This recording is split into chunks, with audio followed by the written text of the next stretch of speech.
शिक्षा मित्रों को धरना देते हुए इतना समय हो चुका है कि इसका हिसाब लगाना अब मुश्किल हो गया। इनकी कहानी इस तरह से है कि 2002 से 2009 तक 1,78,000 शिक्षा मित्र नियुक्त किए जाते हैं पहली और दूसरी कक्षा के बच्चों को पढ़ाने के लिए। उस वक्त प्रशिक्षित शिक्षक नहीं थे तो उनकी जगह इन्हें नियुक्त किया गया क्योंकि देश में साक्षरता दर बहुत कम थी। इन शिक्षा मित्रों की सैलरी 2002 में 1850 रुपए थी, जो 2014 में रेगुलर होने से पहले 3500 पर पहुंची थी। इतने कम पैसों पर इन्होंने 12 साल स्कूलों में पढ़ाया। 11 जुलाई 2011 को यूपी सरकार का आदेश निकलता है कि इन सभी को सरकारी संस्थान के दूरस्थ शिक्षा के जरिए बीटीसी का कोर्स कराया जाएगा।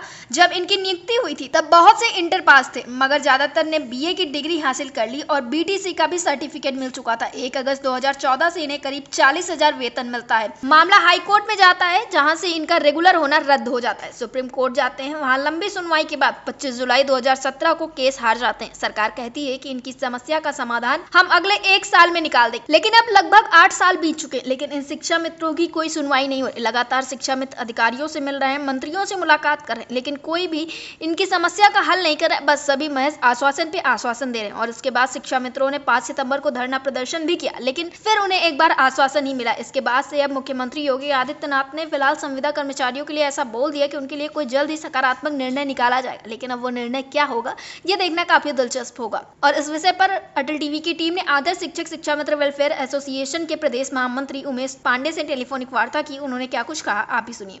उमेश जी, आपका हमारे चैनल अटल टीवी पे बहुत बहुत स्वागत है। बहुत बहुत धन्यवाद आपका, बहुत बहुत धन्यवाद। जैसा कि शिक्षा मित्रों की समस्याएं भी बनी हुई हैं, लेकिन संगठन पूरा प्रयास कर रहा है कि उनका हल हो जाए। इसी कड़ी में देखा गया है कि प्रदेश के मुखिया योगी आदित्यनाथ एक्शन मोड में आ चुके। उन्होंने हाल ही में माध्यमिक के शिक्षक संघ से मुलाकात की, उसके बाद भारतीय मजदूर संघ से मुलाकात की, जिसमें उनका कहना था कि जो संविदा कर्मचारी आउटसोर्सिंग के कर्मचारी हैं उनके हित में जल्द से जल्द निर्णय लिया जाएगा और कोई सकारात्मक निर्णय होगा। तो आपको क्या कुछ उम्मीदें नजर में आ रही है शिक्षा मित्रों को लेकर? देखिए, मेरे संगठन को, हमारे सभी छात्र शिक्षकों को जी भारतीय जनता पार्टी की सरकार से जी उत्तर प्रदेश के एसोसिएशन मंत्री श्री योगी आदित्यनाथ जी से, जी देश के प्रधानमंत्री श्री नरेंद्र दास मोदी जी से जी हमें पूरी उम्मीदें हैं। और हम लोगों की जो समस्या है जी ये सारी समस्याएं निचले स्तर से लेकर के और देश के शीर्ष स्तर तक, चाहे वो राष्ट्रपति जी हो, चाहे प्रधानमंत्री जी हो, चाहे मुख्यमंत्री जी हो, सबके पास हम लोगों की जानकारी है। तो हमें विश्वास है और हम पूरे 1.5 लाख शिक्षा मित्रों की तरफ से हमें पूरा आश्वासन है कि हमारी बात को जरूर भारतीय जनता पार्टी के समक्ष रखी गई है। उनको ठीक तरीके से समझाने में हम लोग जो है उसमें खरे उतरे हैं जी।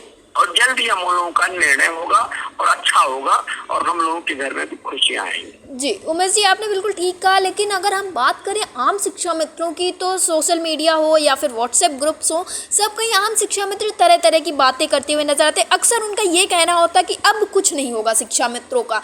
तो ये निगेटिविटी के लिए आप क्या कहना चाहेंगे? क्या उनकी ये मानसिकता बन चुकी है? क्योंकि संगठन तो पूरा प्रयास करे, उनका साफ तौर पर ये कहना है कि संगठन की वजह से नहीं, पर आखिर संगठन तो प्रयास शिक्षा मित्रों के हित के लिए ही कर रहा है।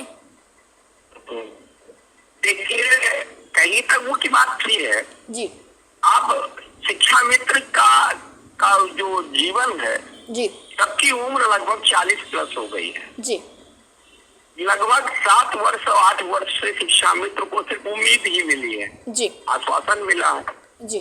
ये 10,000 की जो पहाड़ हमारे लोगों के सामने, ये पहाड़ जो है टूटने का नाम नहीं ले रहा है जी। शिक्षा मित्र के संगठन लगातार काम कर रहे हैं और उनके साथ साथ शिक्षा मित्र भी उनका सहयोग कर रहे हैं जी। किसी भी संगठन का सहयोग अगर शिक्षा मित्र नहीं करेगा जी, तो कोई संगठन कोई कुछ काम नहीं कर सकता है। जी।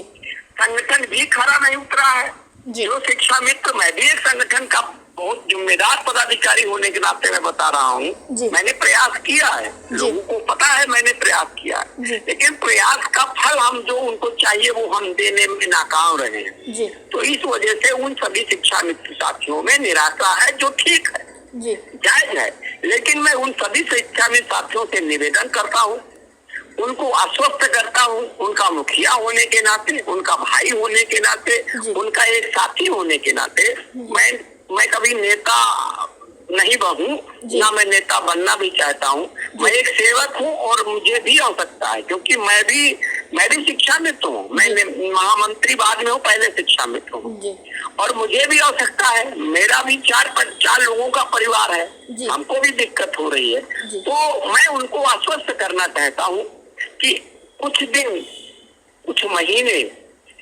जरूर लग सकते हैं, लेकिन शिक्षा मित्रों के घर में उजियाला होगा, ये मैं आपको पूरी तरह से आश्वस्त करता हूँ आपके चैनल के माध्यम से अपने सभी शिक्षा मित्र साथियों को। और वो कोई भी इस तरह का गलत घातक कदम ना उठाएं। आपको आपके परिवार की बहुत आवश्यकता है। इस वक्त जो ये उम्र है, इस उम्र में बच्चों को जो है सही दिशा देने का समय है हम लोगों का। इसीलिए मेरा शिक्षा मित्र घबराया हुआ है। किसी शिक्षा मित्र के बेटे को उच्च शिक्षा लेनी है, किसी के शिक्षा मित्र के, हमारे साथियों के बेटे बेटियां शादी की उम्र के हो गए हैं। तो आप उनको जो सामने देखता है, शिक्षा मित्र व्याकुल होता है, परेशान होता है। लेकिन मैं हाथ जोड़ करके निवेदन करना चाहता हूँ, आप लोग परेशान न होइए। आप लोग संघर्ष में हमारा साथ दिए हैं, इसके लिए मैं आप सबको धन्यवाद देता हूँ। और आपको जो चाहते हैं वो चीज नहीं आप उस जगह तक पहुँचा पाए हैं, उसका मैं ही अपने आप को दोषी मानता हूँ। आप लोग किसी भी तरह का घातक कदम ना उठाएं। आप लोग धैर्य के साथ अपने परिवार के साथ रहें। और मैं आश्वस्त करता हूँ, भारतीय जनता पार्टी की सरकार जितनी देर कर रही है उतना ही अच्छा आपके साथ करेगी। माननीय मुख्यमंत्री जी से भी हम मुलाकात करेंगे। आज से आपने बताया अन्य संगठनों से माननीय मुख्यमंत्री जी मिले हैं, मैं भी प्रयासरत हूँ। बहुत जल्दी माननीय मुख्यमंत्री जी से मिल करके बहुत बातों पे हमारी सहमति प्रमुख सचिव जी से हो चुकी है। बहुत ही अच्छे इंसान है वो, बहुत अच्छे अधिकारी हैं। मूविंग इधर उधर से हुई है, लेकिन आप लोग धैर्य रखें, आप लोगों का काम होगा। जहाँ इतने दिन थोड़ा और समय चाहिए। जी उमेश जी, अगर देखा जाए जितनी भी बातें आपने कही हैं बिल्कुल सही हैं, लेकिन ये जो शिक्षा मित्र हैं इनकी समस्याएं तो बनी हुई है। ऐसे में ये शिक्षा मित्र अपनी जीवन लीला को समाप्त करें तो उनके लिए आपने क्या कुछ सोच के रखा है? क्योंकि जो मृतक आश्रित वाली थी वो तो मांग पत्र था ही, लेकिन इसके अलावा आपने बोला था कि आप दौरा करने वाले हैं प्रदेश के जिलों का, तो इस बारे में क्या कुछ अपडेट है? जी हाँ, मैं बिल्कुल इस बात को लेकर के मैंने जो हमारी मीटिंग 9 तारीख को हुई है उस बात को मैंने इस बात से प्रमुखता से रखा था। पहले तो मैं सभी शिक्षा साथियों से कहना चाहता हूँ कि कोई भी इस तरह का घातक कदम ना उठाएं। जिंदगी बहुत मुश्किल से मिलती है। आपको आपके परिवार को आपकी जरूरत है। और संघर्ष ही जीवन है। ये आज से नहीं है, बहुत पहले से हुआ है।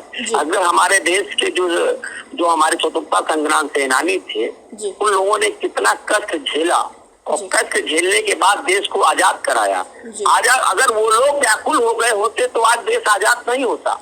और हमें लगता है कि जो देश के आजाद में जितने स्वतंत्रता संग्राम सेनानी लोग थे, आज उनके परिवार के लोग शायद ही कोई हो जिसको कोई लाभ मिल रहा हो, राजनीति में हो, शायद ही हो। लेकिन उन्होंने संघर्ष किया, संघर्ष करके आज देश को आजाद कराया और उन्होंने अपना नाम स्वर्ण अक्षरों से लिखा। इसी तरह शिक्षा में समाज में भी मैं आप लोगों को बताना चाहता हूँ, ये वही हम लोगों का आपातकाल है। ये बहुत जल्दी हटने वाला है। आप लोग किसी भी प्रकार का गलत कदम न उठाएं। जैसा मैंने बताया, मैं दौरा करूंगा और मैं आश्वस्त हूँ। मेरी तबीयत खराब रहती है और भी मेरी तबीयत खराब है। स्वस्थ होने के बाद मैं जनपदों में दौरा करके लोगों को समझाएंगे और सरकार से भी मिल करके सरकार की बात को ले जा करके लोगों के पास रखेंगे और उनसे कहेंगे व्याकुल मत होइए। और हो सकता है जल्द ही हमारा शासनादेश कुछ बातों का तो होना ही है और हो जाएगा। ये भी मैं बता देना चाहता हूँ, हम लोगों का कुछ न कुछ अब हर चीज को नहीं बता सकता, इकट्ठा होने का संकेत भी मिल रहे हैं। तो आप लोग व्याकुल न हो, धैर्य के साथ अपने परिवार का ध्यान रखिए और समाज को भी ध्यान रखिए। समाज को भी हम जैसे शिक्षकों की जरूरत है। जी उमेश जी, अडल्ट टीवी से जुड़ने के लिए बहुत बहुत धन्यवाद। जी आपको बहुत बहुत धन्यवाद, बहुत बहुत धन्यवाद।